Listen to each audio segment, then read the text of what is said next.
Gagawa tayo ng madali, masarap at healthy na salad. Gusto mo rin ba? Tara, luto tayo.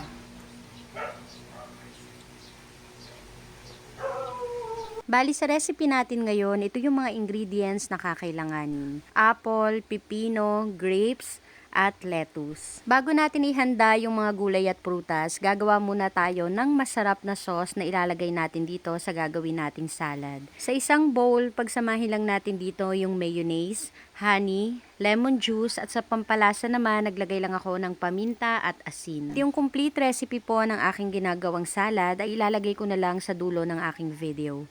Haluin lang natin ito then set aside. At pag okay na lahat ng mga ingredients na kakailanganin sa paggawa ng salad, pwede na natin itong pagsama-samahin sa isang mixing bowl.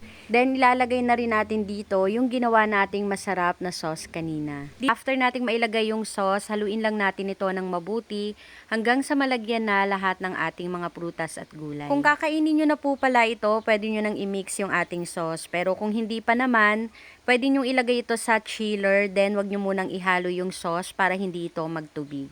At ganun lang kadali, meron na tayong masarap at madaling gawin na salad.